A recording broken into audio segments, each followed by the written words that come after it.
Tonight I don't know if I've ever experienced a better feeling in sports than the one I had when our name was announced tonight with our players at my house on Selection Sunday. It was hard to describe. It was magical. It was a reminder of why you want to be a part of college basketball, especially in the role of a coach, to see the joy and just a raw energy and emotion of everybody.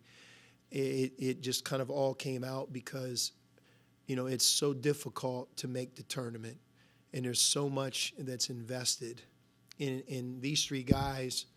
Each of them has their own story, but if you think of a guy like Zach Fremantle, all of the different things that he's had to go through just to get to this point, and that he makes the tournament, just to see the expression on his face, it's unlike anything that I've experienced. It was amazing. It really was. That goes to the next point, and that we're thrilled to be a part of the tournament. There's no doubt we became a tournament team. It took us a lot of work. We had to overcome obstacles and adversity like a lot of teams that ended up here. But over the last 6 weeks in particular, our level of play really jumped up.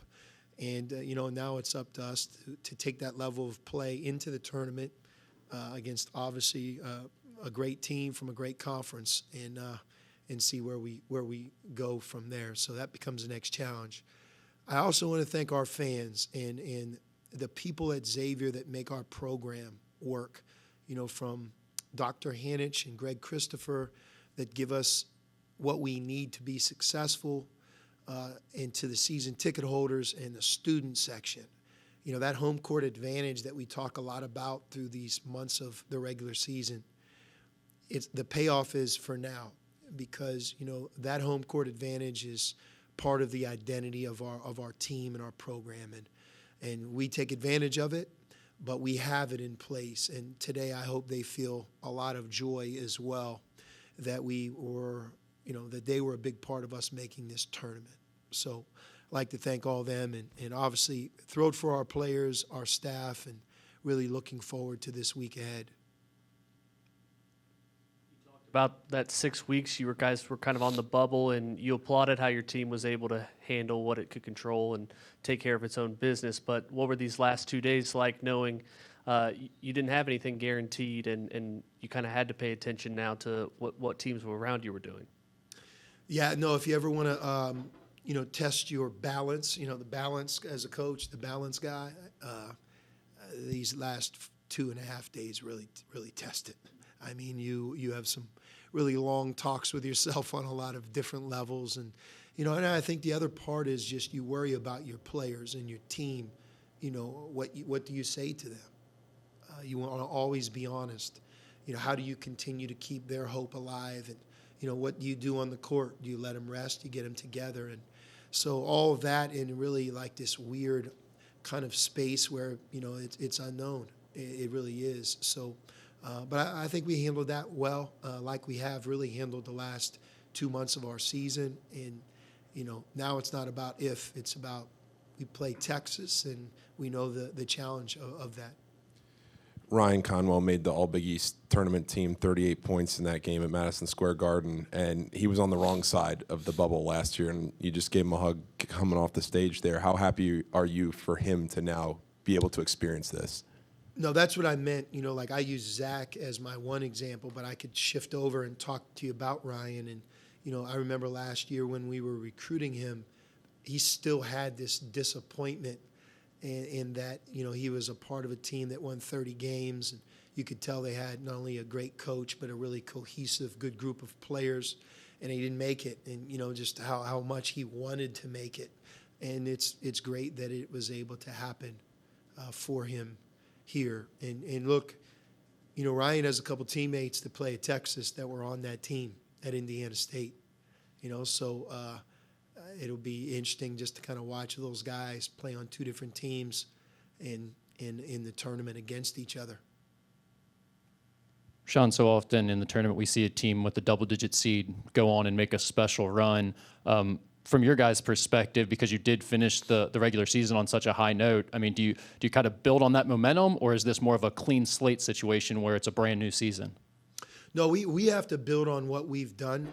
We believe in, I think the level of play that we attained, and we've been at that level for some time.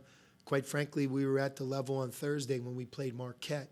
We lost to a very good team, but I think anybody that watched that game, really saw two teams. I mean, the score was 89-80 to 87, and there was a lot of big plays made in that game at a high level in Madison Square Garden. So all of the different things that we have done, and I think the level of play that we were at, we want to continue and build on for sure.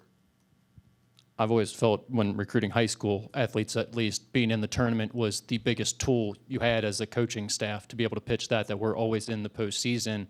How does that work with the transfer portal? I mean, is it really important to be in the tournament when you're going to be recruiting these transfers? I can't really speak to that. I certainly could see your point. In our game,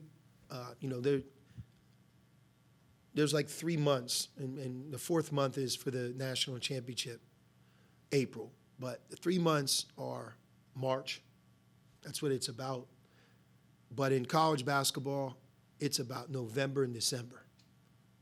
It just is. Because when the months of November and December end, to a large extent, the conference you play in, you pretty much know what you have moving forward. There's only going to be so many opportunities if in the months of November and December you as a conference did not win in your non-conference games. I mean, you see it more now than ever. It's always been really important. But, the days of us as a conference, like you cheer against each other all the time, like you just, there are competitors. We want the Big East to win every game that we play in the non-conference. Every game. We want to go undefeated. We don't ever want to see a Big East team lose, because when you get into January, you're basically playing yourself. And I think when you watch the tournament unfold this year and you see the power of the SEC, if you reflect back on what they did as a conference in November and December, it was historic. And you see that with their seeds and how many teams are in. And obviously we're playing one of them in Texas.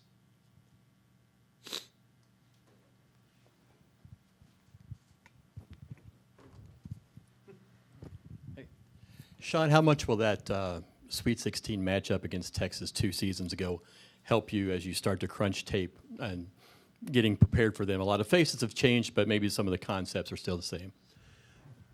There's so many different faces, I'm sure, on both sides. I don't know if they have a single player on their roster that played against us. Jerome would have played against them, but Zach watched the game, and we've had so much change here. But I think the one thing that our players will remember about that game is, Texas had a great team. They were incredibly hard playing and very physical, and I think that from afar when I watch Texas play, I think Rodney Terry does an amazing job with his staff of getting his guys to really play hard with great effort, physical, play defense, rebound. And we're certainly have to be ready for that. I know you're not part of the selection committee, you're not in that room, but when you were looking at your resume and thinking about it for the last couple of days, what do you think made your resume good enough? What do you think were the strong points of your resume to be in the dance?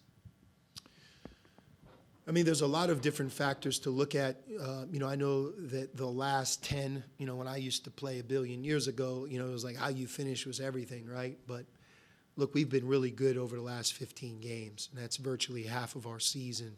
I think we won 12 of 15, 7 of 8, 7 in a row going into the Big East tournament. We're playing our very best basketball as we entered March, for sure. I think in the Big East Conference to be 13-7, be the 4 seed, I don't believe our conference gets nearly enough credit, and I know we're working towards that. I mean, I can't believe I said that when you consider what Villanova and UConn have done in terms of winning national championships. But I believe this. When you watch our Big East in tournament this year, I think you'll see our teams advance. I believe in our league. So to be 13-7 in our league is something.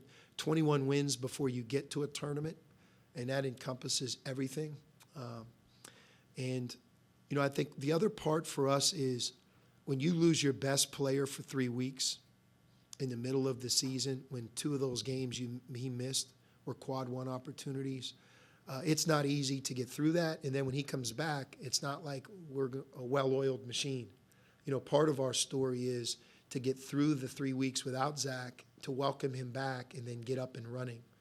And in those 3 games that he missed, to be, in an overtime game against UConn, lose in overtime at UConn, in the game here against Marquette, right, by 2 points. So I also believe that, Zach's healthy. He scored in the 28 games he's played in. He's 28 for 28 in terms of double figures. So I also think that factored in. If you want me to keep going, I will. The #1 free throw shooting team in Xavier history, one of America's best 3-point shooting teams, one of America's best teams in terms of assists per field goal. We've played at a very, very high level, and I believe in our team. I do.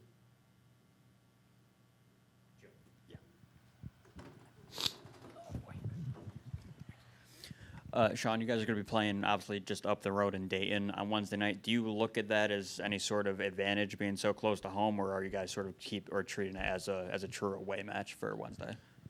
No, we played at UD Arena this year. We played in an open scrimmage against Dayton in front of a big crowd. So our guys have actually played at UD Arena. So who would have thought that would have been a positive factor for this? But I can't look at it as anything but that. They've made the drive up there. They've been in the arena, the locker rooms. We had a good game the night we went up there and played. And I know that we're in the wheelhouse of our fan base. And when you give our fan base the opportunity to get to our games, they'll find a way in. So I think we're thrilled to be in the tournament, and the fact we're close here to Cincinnati, we'll take that as well.